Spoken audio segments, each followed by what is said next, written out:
தெய்வத்தின் குரல் 3ஆம் பாகம். சமூக தனி வாழ்க்கை நெறிகள், பரோபகாரம், ராமனும் கண்ணனும் காட்டிய வழி.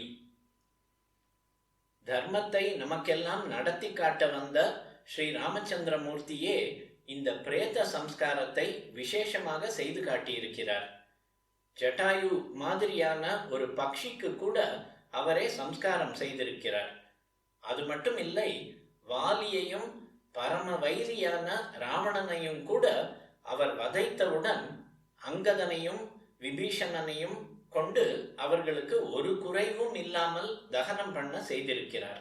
ஏனென்றால் அந்த ஷரீரங்களுக்குள் இருந்த மனஸ்தான் அவற்றை துஷ்டத்தனமாக நடத்திற்று.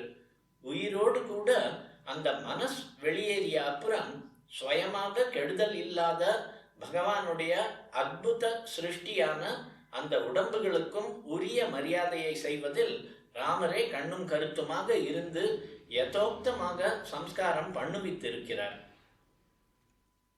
கிருஷ்ண பரமாத்மாவும் கௌரவர்கள் உள்பட எல்லாருக்கும் குருக்ஷேத்திரத்தில் அந்திம சம்ஸ்காரம் பண்ணுவித்து அப்புறம் திருதராஷ்டிரனையும் பாண்டவர்களையும் கங்கா தீரத்துக்கு அழைத்து கொண்டு போய் தர்ப்பணாதிகள் செய்வித்திருக்கிறார். ஆனதால் அநாதை பிரேத சம்ஸ்கார விஷயத்தில் கவனக்குறைவாக இருப்பது நம்முடைய இந்து சமூகத்துக்கு உள்ள பெரிய தோஷம், மன்னிக்க முடியாத தோஷம். இனிமேலாவது இதற்கு ஒரு ஏற்பாடு பண்ணி பிராயஷ்சித்தம் தேடிக்கொள்ள வேண்டும். அநாதையாக ஒருவன் செத்து போனதாக தெரிந்தால் அவன் என்ன ஜாதியாக இருந்தாலும் தீண்டாதவனாக இருந்தாலும் அவனுடைய குலாச்சாரப்படி அவனுடைய குலத்தை சேர்ந்தவர்களை கொண்டு யதோக்தமாக சம்ஸ்காரம் செய்வதற்கு பொருள் உதவி பண்ண வேண்டும். இதற்காக பலர் சேர்ந்து பணம் போட்டு மனசார பணிபுரிய வேண்டும். ஏகதேசமாக செய்ய சக்தியுள்ள தனிகர்கள் இதை பெரிய தர்மம் என்று புரிந்து கொண்டு விசேஷமாக உதவி செய்ய வேண்டும்.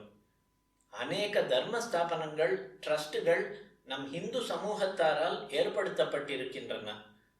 அவர்களும் அநாதை பிரேத சம்ஸ்காரம் உத்தமமான கைங்கரியம் என்று ஸ்பெஷல் இன்ட்ரெஸ்ட் எடுத்துக்கொண்டு இதற்காக தாராளமாக பொருளுதவி செய்ய வேண்டும்.